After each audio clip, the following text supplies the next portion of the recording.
And we're live with Why We Roll. Hey, y'all. It's Why We Roll. It's the TTRPG design podcast from Stillfleet Studio. As ever, I'm Wythe Marschall, I am Chris Pickett. and we're joined And by Wes Franks. Hey, we're Wes. going to stick the landing someday. I I thought think we that's kind did. of I like thought a we did. customary thing for podcast hosts to like not always nail the landing except for like one time when it really matters. That's what I've been noticing on my favorite two people talking podcasts. I love them. Hi, I'm Wes. I'm a queer, non-binary writer, designer, former streamer who now works in publishing, which is kind of Former weird. streamer. Yeah. Like that's how I got. We can go into it a little bit, but that's how I got started on these mean streets of making stuff for folks. Was playing video games on the internet, so it's kind of weird. Yeah. Um, but no. My pronouns are they them. I work for Plus One EXP as their zine fiend. I'm their like the kind of the project manager. I'm the wrangler of cats for like 24 plus games at any moment for each year. We do two games a month. One's adventure, one's story, and it is tested my limits. I have found my boundaries as a human being, and it's been very rewarding and it's been very cool. But also, it is like it's tough. It's tough out here. Yeah. Yeah, I make it. I mean, yeah, that's a very fast turnaround. And then, right before we started recording, we were talking about some tariffs and things like that. I mean, I'd be curious to get into some logistics a little bit later on if that's something that you're down for. Yeah, But yeah, God, that sounds like a lot, Wes. That's a lot.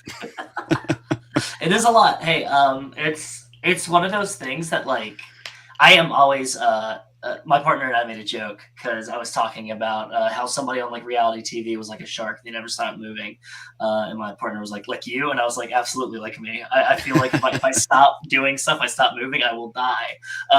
So I just keep moving, which is not healthy, and people should not do that. They should take ample amount of rest.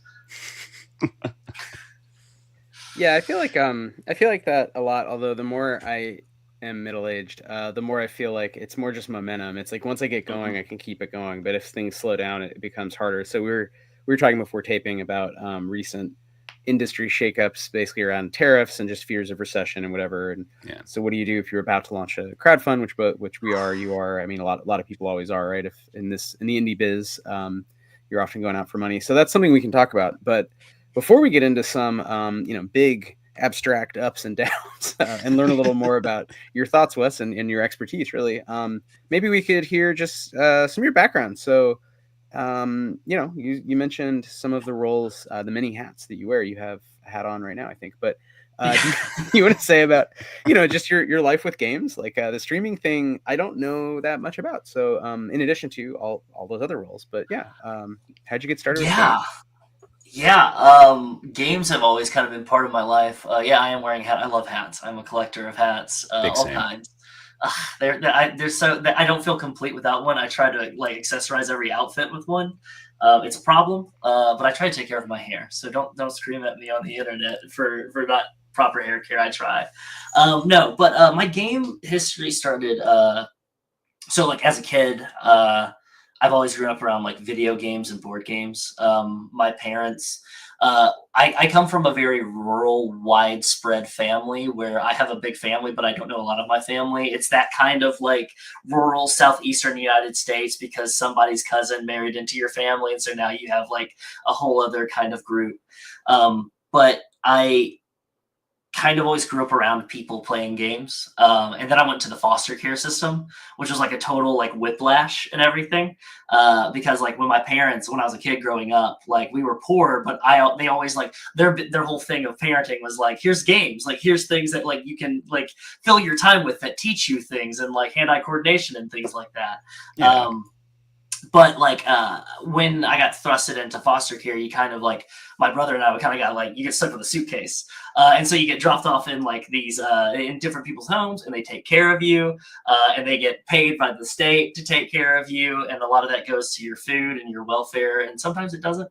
It's not a perfect system, but I have met a lot of kids my age, younger, older, in the similar situations as me.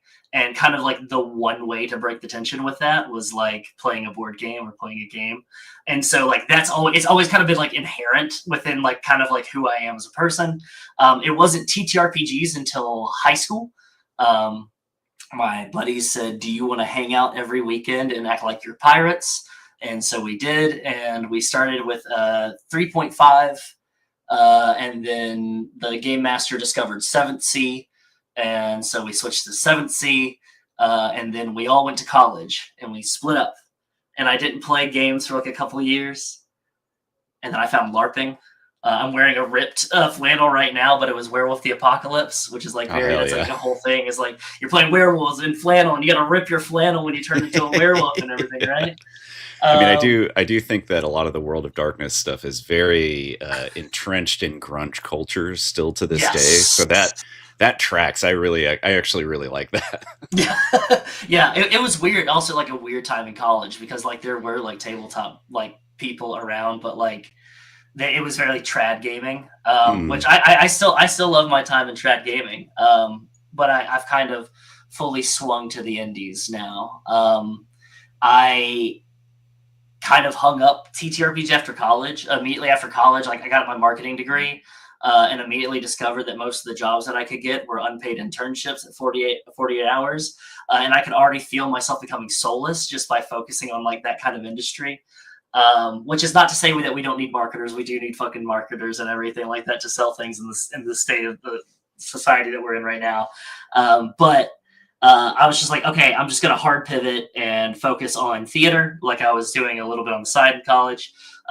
And then I focused fully onto culinary because I found that theater was very, very hard and very, very competitive, and culinary was much less so. It's just harder on the body. And that's when I kind of rediscovered my love for TTRPGs. I didn't have theater in my life anymore. I didn't have like, I just had like such a rigid structure. So I had to like fill my time with things. And I also was poor, and like working in the culinary and service industry, you not make a lot of money. You're paycheck to paycheck all the time. So you have multiple jobs. And so it was wild.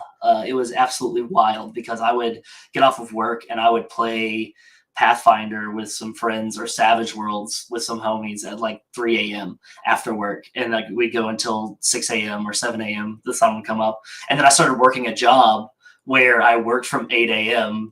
or 8 p.m. to 6 a.m. So I was able to play tabletop games during normal hours before my work schedule and stuff. And so I became kind of like a night owl, definitely a night owl kind of person. I started streaming on Twitch because I was just kind of like, I got to a very lonely part of my life where I was just working and working and working. I was also, I don't be weirded out by this. I love talking about it because I feel like people should be very open about it and talking about it. I had a very severe addiction to cocaine as a service industry worker. It was a tool. That is very real in the service industry. It is very real. Yeah, it is. So like I was spending a lot of time like awake and in just like various states. And so like I started streaming, and then like very much like my whole life kind of imploded from just like me having a nervous breakdown at work one day and realizing that like there was a lot of stuff that I needed to put a hard stop to. So I stopped streaming, and I just like I stopped everything and I pivoted. I started working in tech. I graciously was given a job interview by a friend, and they hooked me up right before COVID. So I got a tech job that was able to transition to work from home very easily a year before COVID-19 happened. And that also afforded me more time to kind of focus on creative pursuits. And that's something that I lost in my time in being like a chef and everything, because I focused everything on food. It's a joke with some of my friends that it's a Wes story when I go back when I was a chef. It is a funny thing that we like repeat and everything. But I was able to have the time then and like the cushion of like having a better job with better hours, even during COVID-19, like when the lockdowns happened, I was able to focus more on like my art and the things that made me happy, which was connecting with people through tabletop. I quickly like started watching tabletop role-playing actual plays on Twitch, various ones from like LA by Night to like Critical Role, all of them. I was consuming them because it was entrancing to me, a theater kid, and learning all about it. And I'd known about it. I'd known about like podcasting and everything, doing it. I'd even tried before, but it didn't succeed. It was just people fooling around with a microphone. We didn't know what we were doing. And that eventually led me to like starting to like be introduced to like AP people, actual play people. And I did a long stint through that. I still enjoy it. I still love it. I'm working on an actual play project that's been going on for near 2-3 years now, that it's like my baby. I am like I'm editing it. Like I tried to get other people to edit it, and I wasn't satisfied with it. And so I was just like, okay, I'll do it myself. And so I've been like really kind of like trying to focus on that, but then also writing, working. I was working in tech still while also like getting my beak wet with like writing games. With the Gauntlet, I was writing like playbooks and like supplements for their games. I was writing games for myself. I was getting inspired by everything. And then I lost my job through like AI. I'm such like a like AI that's like within animation, where they need to do it to like do the whole thing. Like, the thing where it's like a tool and it's like not generative AI, but like literally like my company, like because of I was a long distance worker. I was living in DC and my job was based in Birmingham. And so I had to get like every 6 months a stipend to get approved that I could work. And they said, well, your department is getting hacked in half, and like the half that's getting hacked and released is being replaced by an AI like bot that's going to handle logistics and shipping and handling stuff for us and everything. And I'd worked at that company for 5 years. I started in an entry level position, and I worked my way up into like a logistics and like shipping and handling, and working with like weather and traffic data and patterns, and like working with SQL and all that stuff. And like I just got let go very easily, very quickly. And so I full pivoted into working into tabletop full time, running games professionally, writing. And then Tony at Plus One was very gracious. We met at a writing retreat, and he was like, hey, we're looking for somebody to fill this role, and we think that you'd be good at it. We can't pay you a lot, but like, can you hook us up, and like we can see if it works, and if it doesn't, it doesn't. And I went with him to Gen Con, and it's since then, it's like July of last year. It's almost going to be a year with them, and it's been such a wild experience, because I've had such an up and down kind of like roller coaster experience with games in the industry, and just kind of like being around. So like it's very cool, but it's like yeah. So that's my history with games. Sorry, I'm very long-winded. No, that's great. That's a lot. Again, it's a lot of ups, downs, and I think a lot of us can relate to a lot of that. Yeah, absolutely. Yeah. I know a lot of people who just got let go because of AI. Well, and also, everybody on this call, like working a job, writing, podcasting, just trying to live by your art, but it's trying tough. to make it's tough out there. The art good, but the money makes sense, etc. Always a challenge. So that's a lot. So streaming. So you have streamed. You've done AP, but you also design games, and like you said, you were writing for the Gauntlet. I want to get to come on in, but maybe you can tell us how you got involved with design. Maybe that's an interesting. I mean, Chris, what do you think? It's just kind of just like how'd you get into writing and that was going to be my question, is how did you hook up with the Gauntlet? What what started you writing? I think the thing that we hear from a lot of folks on this show is that like, well, it kind of bleeds, right? You're like forever GM for a while, you start making house rules, things like that, and then it kind of evolves from there. But everybody's a little bit different. I didn't start writing I've always kind of done like homebrew rules with like GMing. I've always kind of, or like as a player of like, there's something I want to add to my character, but there's nothing written for it. Is there something that we can work with together? And so that was kind of my familiarity with designing as much.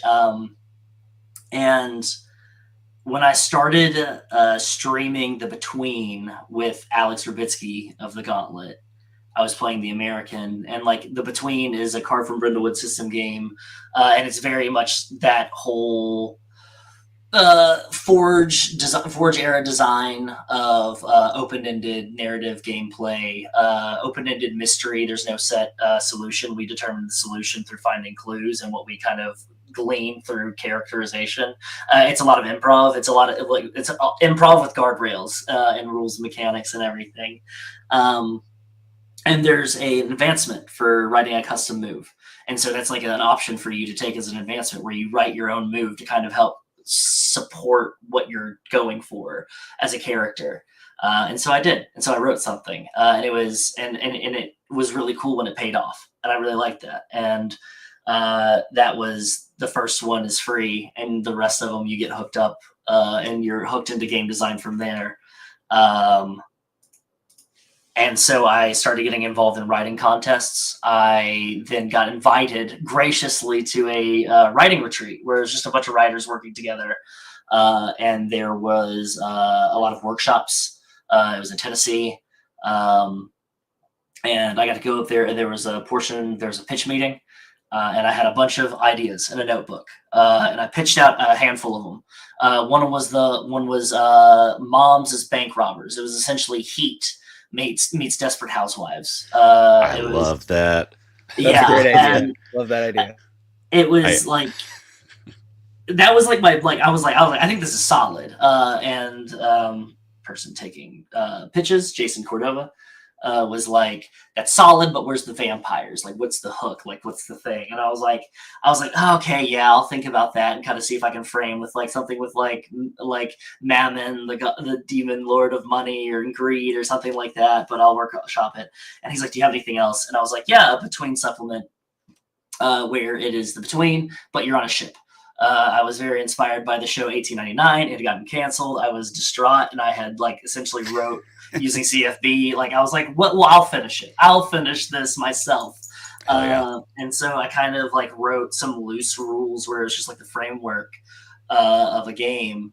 And I pitched it, and he loved it. He dug it, and so he bought it. And so I got to work on that and work in development into that, and like write a game and then turn it in and go through the whole process of getting it edited and like having to go through red lines. And now it's in development. We're going through the layout process and the art acquisition right now for it. We did a backer kit for the Between, and it is going to be in the Sons of Another World book with a bunch of other campaign settings. It's a fully like fleshed out game by itself that you don't need the Between. Like you don't need anything. You can run it by itself, but it's there. And that was the jump start. I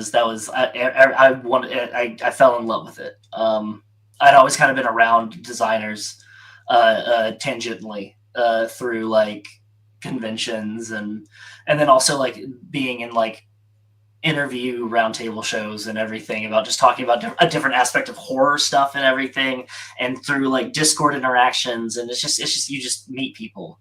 And so I very much decided to like throw myself fully into it.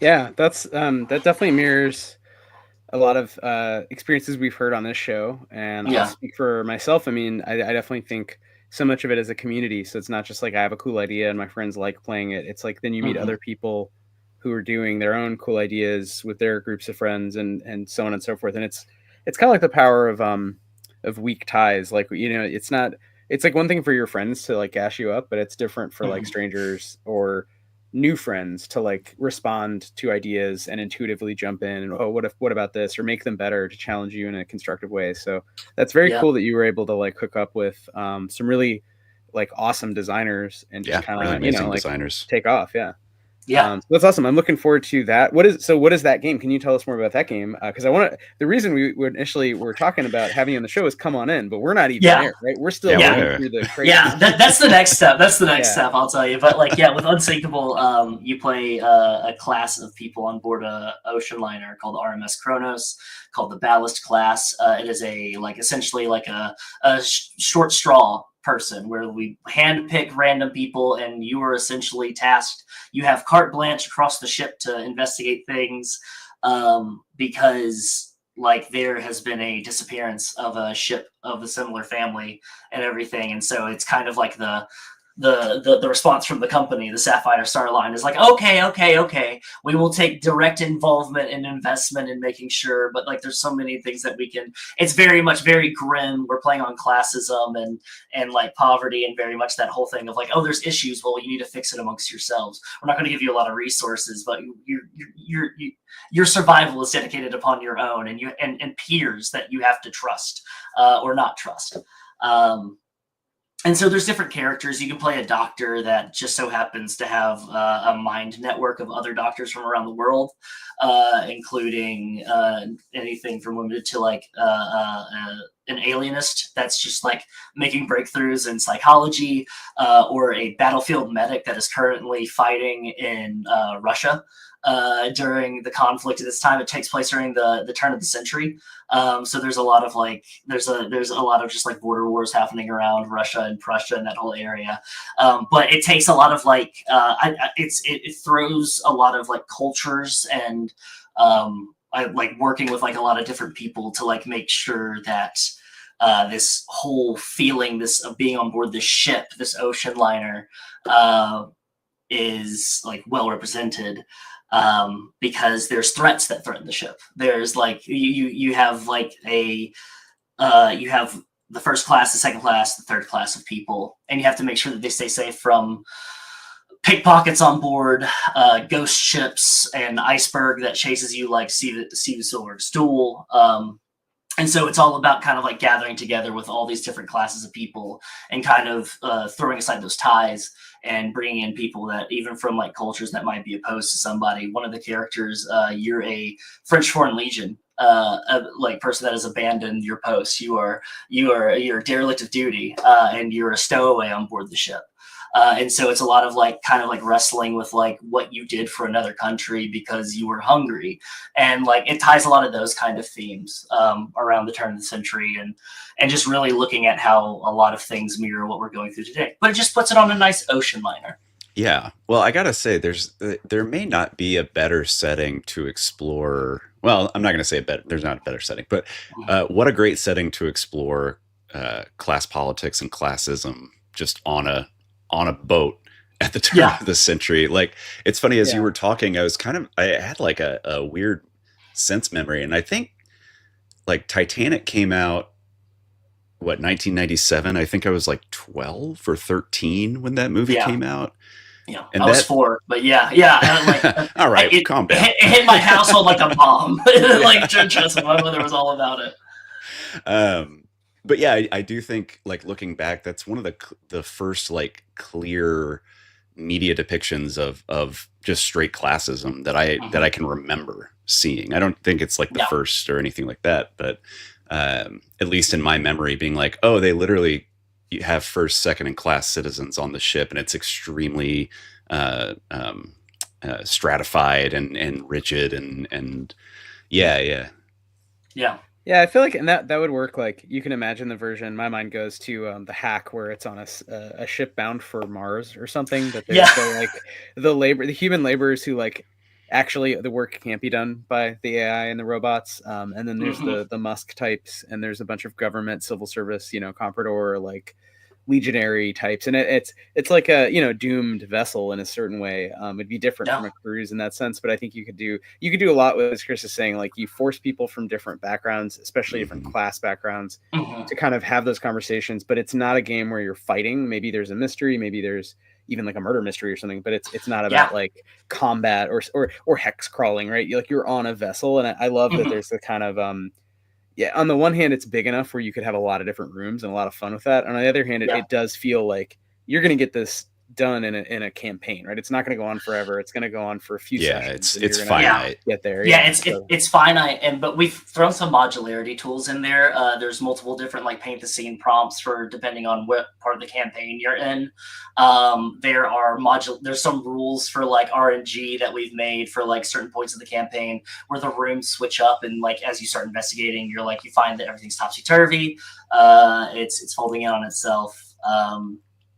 But yeah, like it's very finite. We want to have that nice, like, captured, like, this is a whole experience that you can go through, and you're able to cherish it. It's within a short amount of time, so you can get back to something else, or you can play a different game, or you can play it again with a different kind of combination of things. Yeah, sure. It also feels like we were talking about with Erica Bridges about like Nostos, like this, and I mentioned that train game that had come out that's card based, but like, you know, people are doing a lot with journeys, and I think there's something to an era when I think a lot of us feel more and more trapped about kind of imagining, you know, traversing space and the connections that affords, and these moments of discovery that aren't about, again, hack and slash, but like realistically traveling. Like, we're all trapped together on a thing, whether it's a metal tube across the desert, or through the sky, or through space, or across an ocean. There's a feeling at once being trapped, but also like, okay, let's go somewhere. Let's imagine the future otherwise. So I think there's something to these games popping out. But I like where yours is going. I want to play that. I like the idea of being able to put very entertaining experiences and putting personal touches on them, but also political touches on them. I'm not trying to reinvent the wheel, or I'm not trying to like shake people awake or anything with my game. But I just like to put people in different perspectives, different shoes. Because I even if it's like a perspective where it's like you played the captain of the ship. That's one of the playbooks, and your whole mechanic is about bossing people around. And eventually, if you boss people around too much, then a mutiny is on your hands.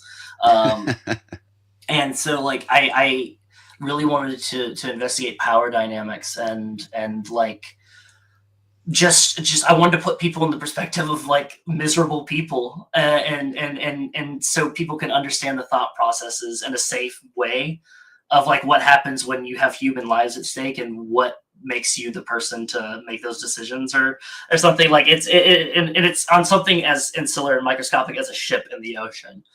So it's not like world cataclysmic levels, but there might be within your game. That is the thing, that it could lead to cataclysmic world-ending things if you allow to happen what happens at the end. Like, you know, it's things.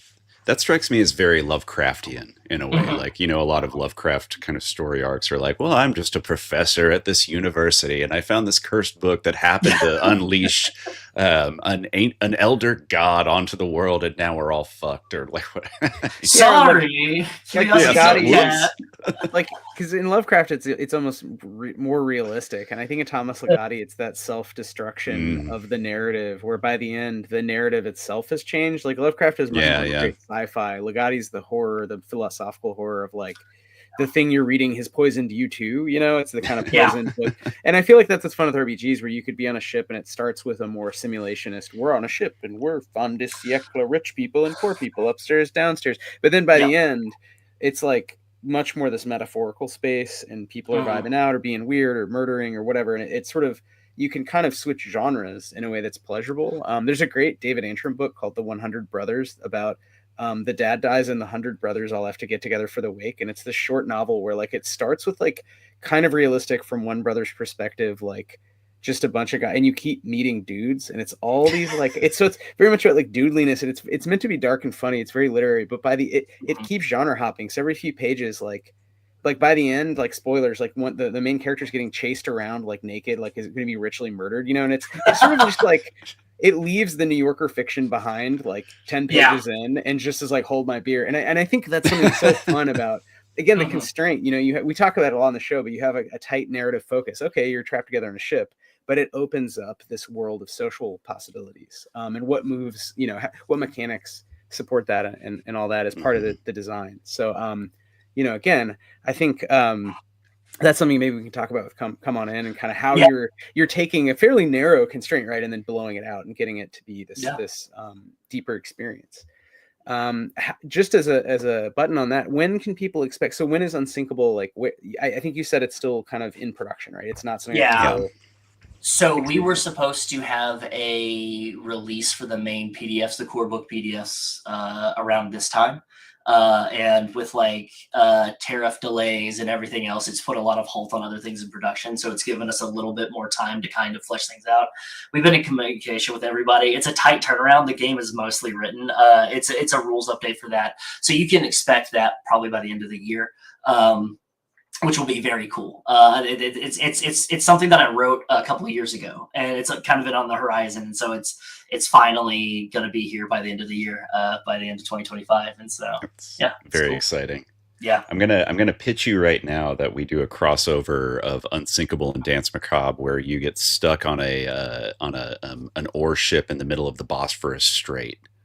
Okay. Yeah. Okay. Yeah. Perfect. Or Perfect. or like in the Mediterranean Sea itself. Absolutely. Absolutely. Yeah. We'll talk. We'll work on it. Yeah. No. There's a friend of mine that's making a game called One Last Summer, and it's set like it's very much like Mamma Mia, but with like the Big Chill, where it's like Mediterranean. It's like your summer, but you're like learning stuff. It's very, very like there's not a lot of horror or sci-fi in it at all. It is very like interpersonal relationships and drama. And I was like, and it's in the middle of the Mediterranean. It's like, yeah, it's like all sunny and bright. And I'm like, beautiful. Take me there. Great. Why not? The light only obscures the darkness. Yeah. Yeah.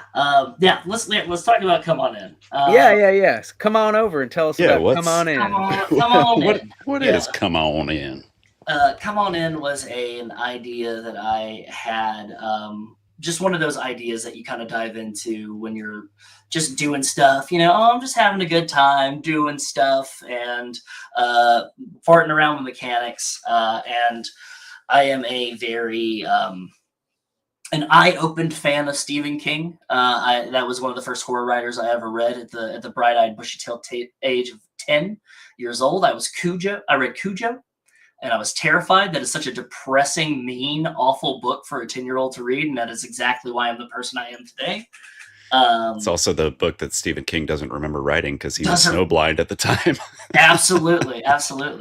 And so, but like I have like I've got a very nuanced appreciation of Stephen King. I really appreciate the person that is able to like handle certain aspects of characterization really well and has like excellent setups and like has an excellent concept of like parameters and like the freedom that comes by setting like guardrails. And so I was going through like a renewed love of that. I also love True Detective. I love media that has morally questionable characters that are trying to do the right thing, but like it is doing the wrong thing because I just like those questions of like, who ordained that you're the person to do that? Like what kind of person do you have to be to get in the headspace that you think that you're so important that you have the right to like kind of push boundaries to do the right thing, and how their lives must be utterly miserable. And I had a thought of like, wouldn't True Detective be wild if there was a vampire doing the killings? And I kind of wrote it down, and I started formulating it, and I was like, what are the things that I love? And I love small town horror and small town mysteries. I love having a set amount of side characters, but where they feel enough to feel like a mob, like The Mist, like it is people at a grocery store. But it is not so many that you feel like you're just a dot in the middle of New York City. I am a New York City not fan. I understand that people love New York City. Love that you love New York City. Hey, whoa. That's more New York City for you, okay? I love visit. I'm sure I'll love visiting. I've been trying to set up a visit. To go hang out. Come on like, over. Let's not go crazy with the. I know that you love New York City. It's a give and take. It's a give and take, and it's not my acquired taste, but I love the kind of stories that can happen. I love the boroughs. I love like small, like where there's constraints, and like if you leave outside of it, you might leave that story forever. Mm-hmm. But because everything's so self-contained, and I felt like I love the Car from Brindlewood mystery system. I love the open-endedness of it. I love that the writer's room feel of it. I love television. And so having a group of people at a table pitching things and then being like, oh yeah, I love that. Let's pick that up and let's take that and get a dash of that and everything. So that is such a more satisfying, like, table experience I've had than like playing Call of Cthulhu. I like Call of Cthulhu. I like BRP. I love my trad games and everything like that, but like I don't have as much fun because I'm just not that kind of player. I'm not like I hit my mic. I'm so sorry. I'm just not that kind of person that's like I love there to be restraints, but I don't want to be entirely bogged down by like a sim game. I'm not trying to like role play losing my mind with like points and everything like that. Yeah, there's different ways to manage that arc too. So it's not that you have to do it through points that steadily decrease, which creates one kind of curve. And I think actually in True Detective, what's interesting in a lot of these, I mean, even again, going back to Lovecraft or Ligotti or Stephen King, is sometimes the characters do have that, but which is more like The Shining, right? But a lot of the really good books, that doesn't happen. It's more hockey stick. They're kind of like, I'm going to be okay. And then, holy shit, right at the end, or, there's some moment, there's the kind of revelation, the apocalypse, right? And I think that's a different way to kind of simulate that you wouldn't use points for. You'd probably have some high level, I mean, this is a question. How does Come On In, bring the detectives to that moment where they're like, we're going to kind of leave our day jobs behind and probably our lives. Like literally we might die. But definitely we're going to go nuts, whatever. We're going to lose our families. Like we're going to go on a crusade, which in the 2020s, like, is a strange thing. So I have the game purposely set in 1990X.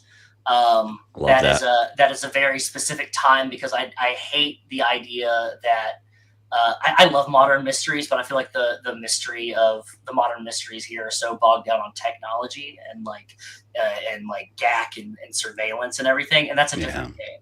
And I think I think that there is something much more interesting about being a fallible detective that can make the wrong call and you can ruin somebody's life, or you make the wrong call to make the right call. And I think the 90s are the perfect time for that because there's rampant consumerism.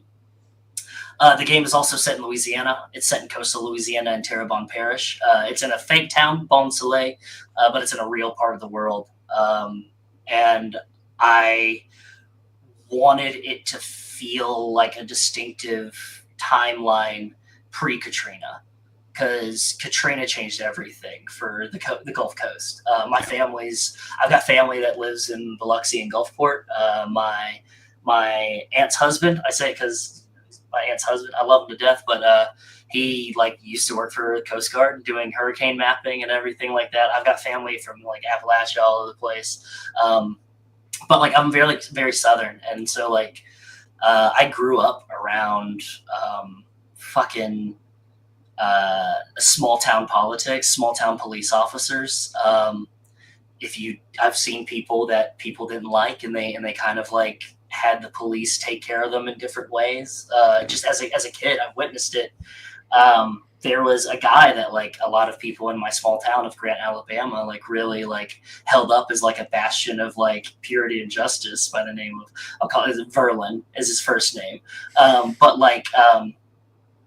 it turned out that like, and he was hiding things, he was very outwardly a hero. He was very outwardly a bastion of justice, but like he was hiding a lot of things, a lot of corruption that he was like, that he felt was necessary to do his job. And I felt that it was important because I grew up around that era. That's when I grew up as a kid. And so that's kind of like that era of policing is what I really latched onto. Yeah. And that's kind of like my thought process when I realized, shit, there's going to be a lot that needs to come into this game. I can't responsibly make a game where you play police officers in 2025 and there not be a lot of thought and a lot of like details to make sure, like a lot of details and a lot of tools provided to the players to make sure that they do this responsibly. Because I want the players, if they want to go to that headspace to explore that, because I think it's important to understand how modern police works, and I think it's also it's important to understand the thought process of what goes into making those decisions. Because I don't want to I'm not trying to like it's not like a thing. It's like where it's like, oh, you should feel bad for police officers and everything. I think that like a lot of people kind of have an idea of what the police is in their head. And it's not a realistic idea. It's very much like a posterized version of it. It's very much a cinematic version in their head. Propaganda. Propaganda, exactly. Yes.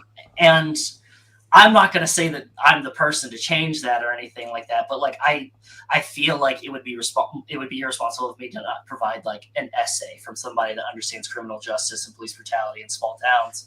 And like it would be irresponsible for me not to include facts and like even if it's just in a trivia format of like, did you know that like Louisiana State Police has like some of the highest forms of corruption when it comes to murder investigations, where they just roll it over on people because they're trying to get ahead and like trying to collect like drugs in their office. And I can say that that's not allegedly, that's a thing that they were actually tried of doing and like found for like within police like corruption. And so like to put details of that and next to like a character creation where it's like, hey, you pick your like character creation mode of like what kind of detective you are, and it's named after a detective from media.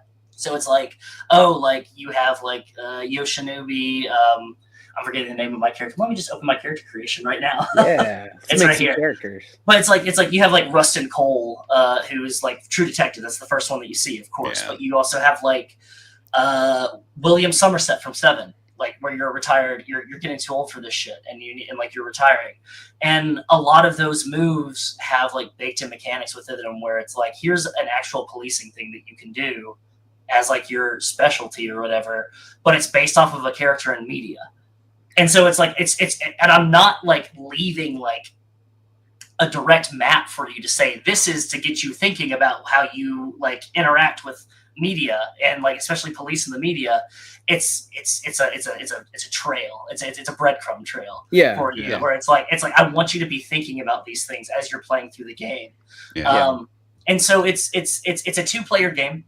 It uses Car from Brindlewood system, 2d6 to roll, and you start as 2 detectives.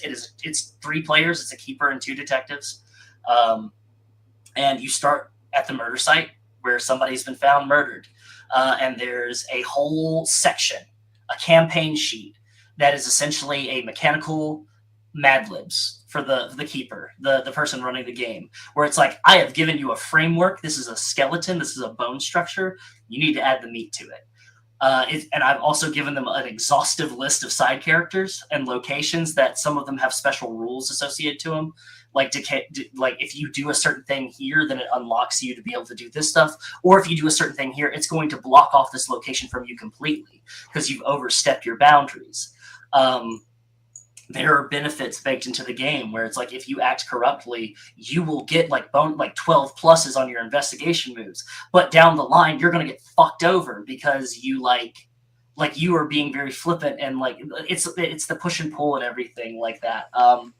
And like I felt like to be able to do justice for that, it couldn't just be like an OSR mechanical game where there's like stats and like rolls for like and like weapons with like damage counters and stuff like that, because I feel like that video games things a little bit too much, that gamifies things a little bit too much. So having it kind of narrative and open-ended felt where I was going to be able to kind of Trojan horse a lot of like these facts and these thoughts and these just musings about policing in the United States. Wes, I actually have 2 questions about Come On In, but the first one is I'm curious as to how much you kind of like build out the setting as well as like have it. Like I really appreciate that you have the facts about corruption and policing and all of that. But something that as also a pseudo Southerner, I'm from Texas. I lived in Houston for a long time. But something that strikes me is that like it's not just that like there are people trying to do good, but also still corrupt, things like that. But there's also a whole culture in the South around respectability politics and about like our ideals of Southern hospitality and things like that. So I'm curious how how fleshed out is the town? Like, do you have like kind of like political structures in place, or is that something that's more left open to the narrative as well? So within like the keepers, like it's called the Maitra's plan. The big bad is called the Maitra, their master. And they within that there are going to be there are details and tidbits about the setting. There's also details. There's also like detailed laid out set parameters of where this takes place. There is also going to be a direct essay that I'm getting written by somebody from Tulane to I've been in contact with them to talk about the area, because I really wanted to make the Gulf Coast, and especially the Gulf of Louisiana, showcase of what, not only is it colorful and vibrant, but it is a place that has survived a lot of hardship, and it's not going to be here for 10 15 years. It's going to be gone soon. And there's like crawfish farms, there's gator farms, there's churches, there's tent revivals, there's Catholic churches, there's Baptist churches. There is a town hall situation where there is a mayor and there's like a city council and everything. And those politics kind of come into play as you start realizing that this vampire is slowly taking over the town one by one. And it's very much Salem. That's where the Salem's Lot comes in, because there's mechanics built in where it's like, depending on who gets taken and who gets turned into a vampire, who gets turned into a thrall, who gets eaten, like what things might turn out, and how the town might react to that. I really wanted to take my personal experiences of like my family living in the area, but also just like other people living in the area. I'm going to be bringing in some other writers to write what I'm calling cold case files. They are outside of the town snippets into Louisiana as a whole, including cool. New Orleans, but also like Cancer Alley, and also like North Louisiana and around Galveston as well. Of that whole area of like different crimes that have like been committed, and to give a snapshot of the world, and like to have like realistic characters within these pieces of macro fiction, where it's not like, oh, you have to have a set structure and everything like that. This is a snapshot, and that's what we're giving you, is a snapshot, and you're able to manipulate how that snapshot looks. And to also give you flavor of the setting, the time, but also the culture that you're in. I'm like also trying to like do my best with what I have. I'm getting it ready for crowdfunding. Right now, I don't have a lot of money at all, but I am like trying to do what I can. But I'm gathering resources on like the federally recognized tribes that have land there, that used to have land there, that aren't there. I'm going to try to get writers. Like I've got a writer from New Orleans. I'm getting a writer from coastal Louisiana to kind of like give me some guidance, but also help lay some vibrant groundwork. To make it feel a little bit more fully realized. There's so many limitations that one person can have writing a game. And I love that collaborative nature, and I love bringing people in. And even if that means I have to like slice up my pie share a little bit or something, then that's fine by me. We have the same issues with like, and I really respect that. My family is from New Orleans and Baton Rouge, and I didn't grow up there, but all my cousins did. You know, we have the same issue even with Danse Macabre, right? I mean, you know, we're talking about people who've been dead for hundreds of years if the game is set in exactly 1390. And yet, of course, these are contentious issues around, you know, the evolution of the Mediterranean, the Middle East, you know, what is quote unquote Europe, Western Asia, you know, different religious identities. And so it's like, you know, who is the right person to hire for an RPG, and how much information do you want? Because you don't want to like bore people, but you want to do some of the, you know, the sort of do some of the legwork, educational work, yourself. And then also, as you're saying, Wes, I really respect, you know, that idea of threading through, like making it lively, tied into the setting, the mechanics, but also like, you do kind of want to show people this is why we're interested in the setting, in this place and time. This is something real. It's not, you know, this isn't pure fiction. And that's one of the, you know, it's a bonus because you can draw on real history, but it's also this challenge of like, okay, now I have to kind of do it justice. And so, anytime you're doing that in the present and it's a real place, especially a place with a lot of marginalized people, you know, obviously you got to respect the legwork of like, okay, let me contact as many people as I can, try to get, you know, this broad array. And then as you're saying, it is material at some point. It's like, obviously you want to pay writers, you want to pay consultants. And there's a point where you're like, okay, well, this is what I got, you know, so we're going to either move forward, not move forward, whatever. So I hope, I mean, the game sounds rad. It sounds like you've done a ton of work.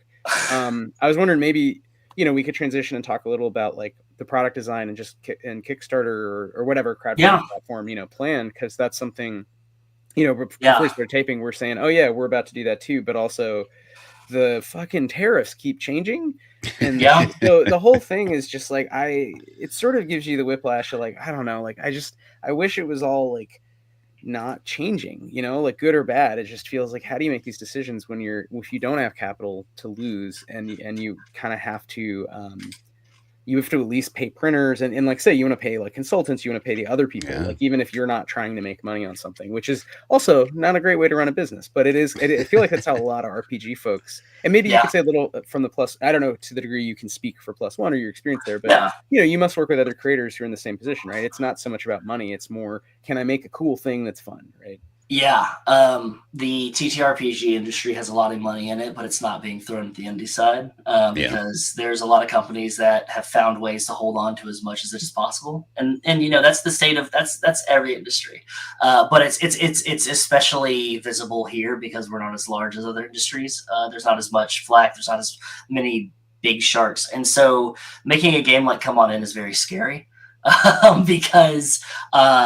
Like I've shopped it around to some different places, and it's either because of the tariffs. Like I had something almost locked in, and the tariffs. It's like we have to focus on other in-house titles that are already prepared and everything, and that we need to support supplements and everything, which I completely understand. You have to shore up. You have to figure out what excess spending is not a thing that we can like really do. Publishing TTRPGs is really tough. Right now, it is. There's not a lot of options for stateside printers for people. You have to go through China, but there's other options. But you have to be very like selective with where you start looking, because at any moment there could be a tariff put up because one of our leaders doesn't like a person from that country, and so it'll affect you. There are a lot of people that are being very confident. They think that these things are going away. I'm not so confident. History repeats itself. This feels like Weimar Berlin right now. Maybe I feel like we're in the 30s right now, and like there's a lot of like sexual liberation and art happening, but also at the same time fascism's here. Just rampant conservatism and fascism. Revanchism, I like to revanchism back to another for sure. century. The Dark Enlightenment stuff, Chris. We've talked about. Dark Enlightenment bullshit. I like to quote Kentaro Miura, the author and illustrator of Berserk, which is that time is not a circle. Which actually tying it back into True Detective. He says time is not a circle, but it's a spiral, right? So we have these kind of echoes of the same things that happen, even though our position has technically changed. It's wild. And I think one of the harder truths on the left is that there isn't some easy. It's not the era of I don't know when if to the degree this was true, right? Imagine Mao's alive. And maybe even before the Sino-Soviet split. I mean, again, there's no real good time and perfect act or anything, but just modulo all that. Imagine a time when you could say, okay, there's a second world, there's a third world, there's options, right? And the options feel vibrant, and they're doing something new, and they make mistakes, and those may be horrible mistakes, but also, hey, they're not the U.S. They're not as bad as the U.S. They're not as bad as the Nazis, whatever. And they haven't fallen back into the revanchism of the Islamic theocracy or whatever else, right? I mean, they're doing something new, and it feels like today in this world, it's not even that there's U.S. empire and no one else. That was like I'm 41 when I grew up. That was it, right, and everyone else had lost, quote unquote, and that's of course not true. And there's Cuba and many other stories, takes you can have on China. But basically, there was that idea that okay, there's U.S. empire and everyone else is just second place. Now it feels like there's not even U.S. empire. It's sort of like somebody knocked on the door. Finally, we're all scared little clerical mice, and we open the door and you see the silver throne, God's not there, right? And it's just there's no one running the ship. There's a bunch of AI making money for burning down forests to make money off products you don't need. And no one is really benefiting. Like even the people in charge, like Elon Musk is about to get fired. He's sleeping on a cot. He owes the Saudis. Like no one is really enjoying themselves, even of the revanchists, and even of the traditional sort of capitalist class. It feels like there's no there's no plan. So I think one of the weird things, and we were kind of talking about this before we started taping, is kind of dwelling in apocalypse and feeling like this might go on for a while. To your point, like it's not just the trade tariffs with China. It's like we just might not know what to do, quote unquote, sort of with ourselves, with our time. So that, you have to pay bills, you work your day job.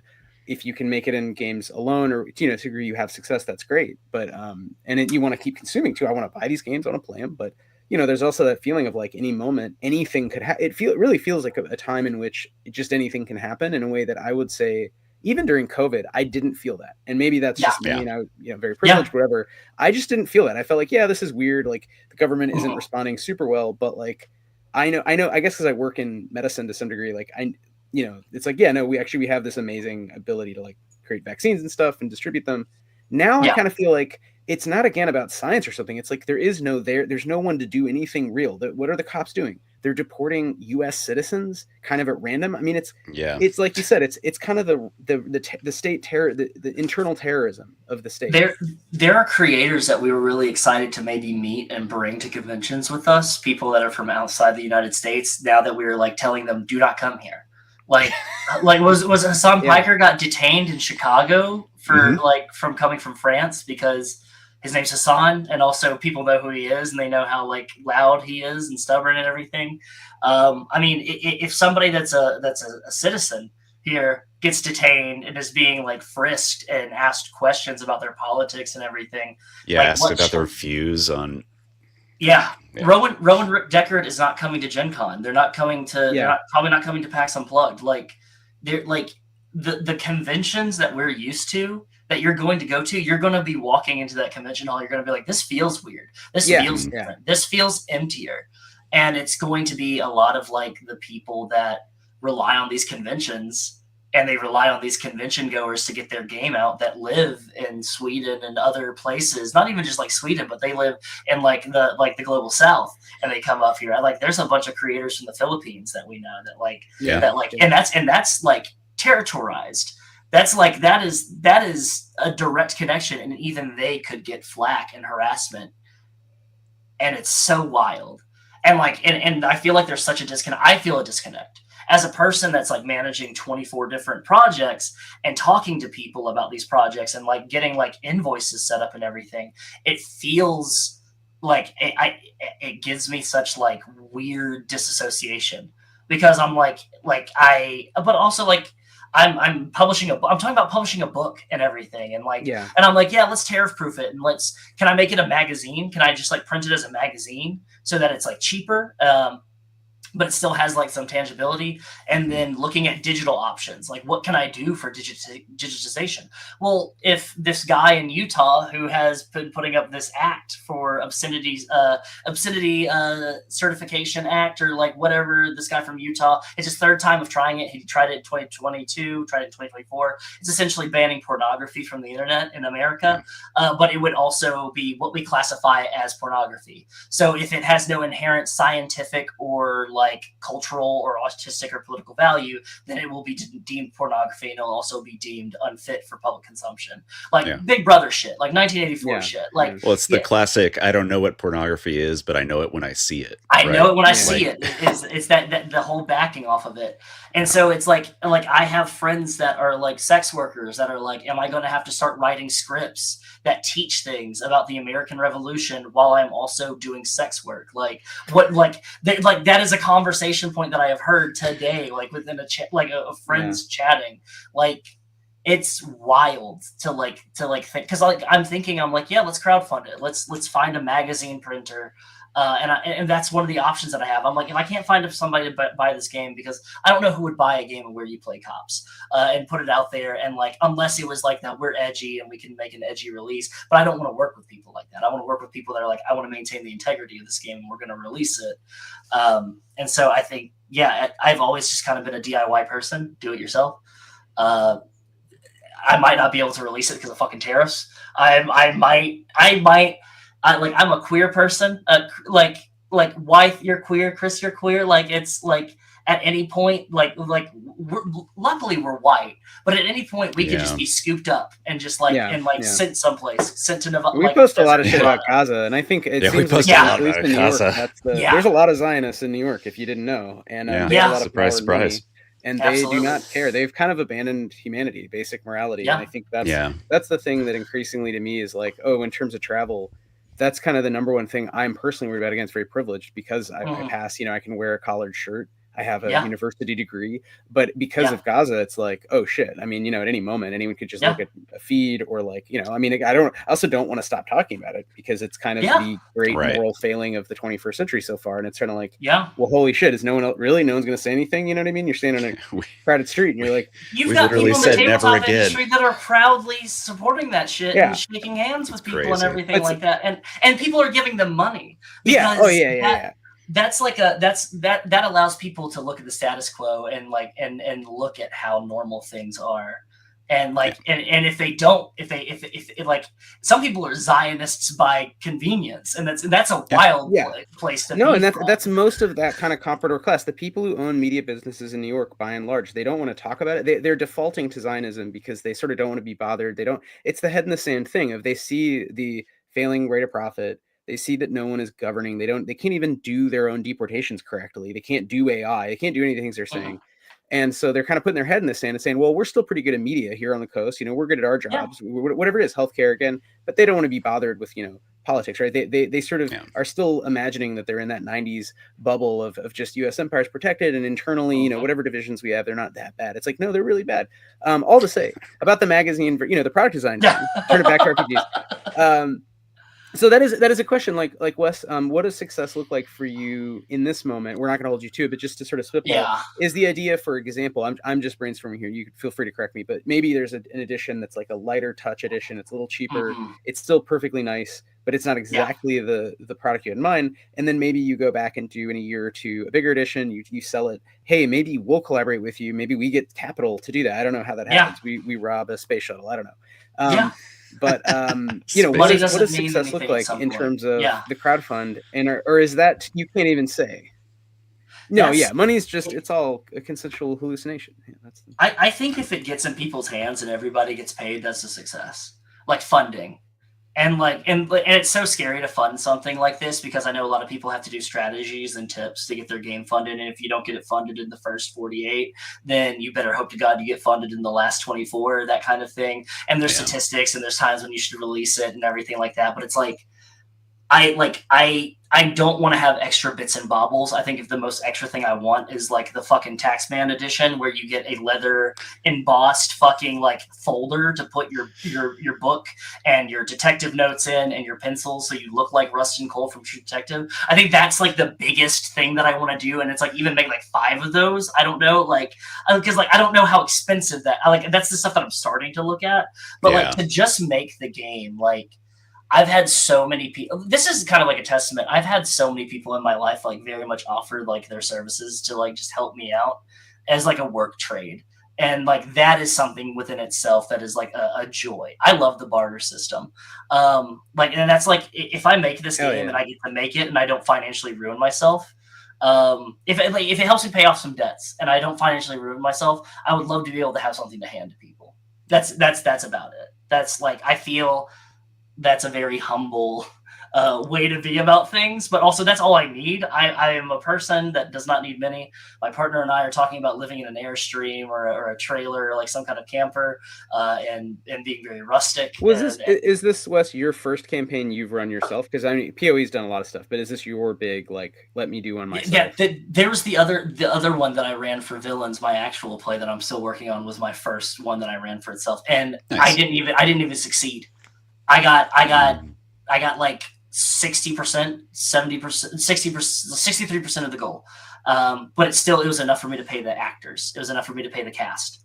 And then everything else has just kind of been out of my own pocket. And so that's why it's been very slow going. And people have been very gracious about that. People ask me about it and people are very gracious about it. But it's that was tough. That taught me a lot. That taught me of I don't want to do this without having a complete product ever again. I don't want to, because I funded that without having it done. And I was I never want to do that. I see people that have crowdfunders and it's off of concept art and it's all conceptual. Even with mechanics written as it is right now, where all of the game except for the essays and the keeper section are written, because I want to play test it and I want to be able to write my notes on it and everything and have it finalized once I get done with play testing. But that's one of the one of the joys of it is just that I don't know, I learned a lot. It was scary, but it was thrilling at the same time to see people throw support at something just because it tickled their fancy, just because it was interesting to them. And that's kind of within of itself, it's a success. If I crowdfund this game, it's not gonna stop me from making games. Like Wythe said, I'll just make like a smaller edition of it. I already have a first bite edition of the game. It's a quick start. It's pay what you want. You can, and it's old rules.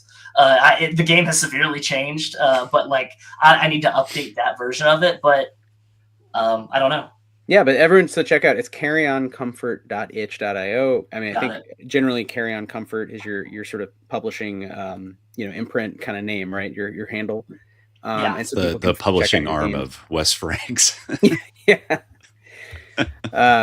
So yeah, I mean, people should definitely check that out, and I definitely want to play the game in whatever state it's in when it is kind of ready for whatever state of release. Which again, I think these things can be rolling, and I think some of the best games, the best creators I could think of, actually a lot of these works started as not the best physical or digital edition, and later they got more art, they got reprinted as a deluxe, or it was a sort of a Patreon group of things, zines, and then later it gets kind of collected. So I think you'd be in perfectly good company to have a game that's really rad, that's very deeply thought out, obviously, that touches on really vital present political concerns, but also ties into these genre fiction tropes that are so fun. And just the idea of being, doing detective fiction, detective horror, obviously is a big staple of kind of RPGs. And for good reason. It's clues, you're problem solving.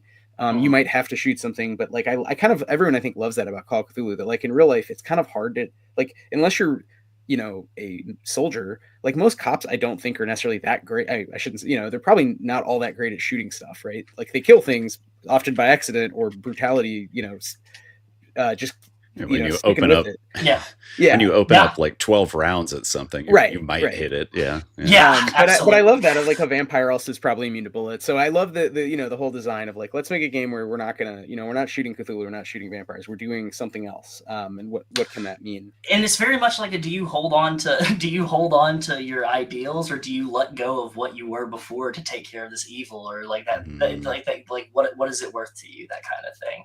Yeah. Very cool. Yeah. Well, Chris, do you have other questions, just in terms of time? Because I know we want to let Wes has more meetings, so we gotta let you go. Always more meetings. Always interminable meetings. Yeah. Well, that's also just, I think, a part of indie TTRPG publishing is like, how the fuck are we gonna do this? Oh my god, we gotta talk when you can. We gotta talk. Like literally whenever you can. Yeah. No, I don't think that I have any more questions outside of, I guess, my traditional ending question, which is, Wes, where can folks find you? How can we support you? And how can people get their hands on Come On In, as well as all of your other incredible games and AP projects?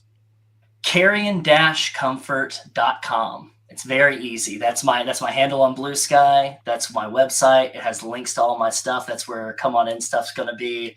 That's where it's all going to be, right there. Love it. Awesome. Perfect. Well, Wes, maybe we can hold you to coming back on when you're in a place where you want to do some AP. Chris and I, this is not an AP show, but one thing we have done that I think's worked really well is kind of this, half hour to an hour of play, and then the same amount or less, make it work where it's an hour and a half total. But basically we do some scenes and we kind of talk through it and talk through your design choices and how you kind of can play the game and talk through, jamming possibilities. So a little bit more of like that, look under the hood.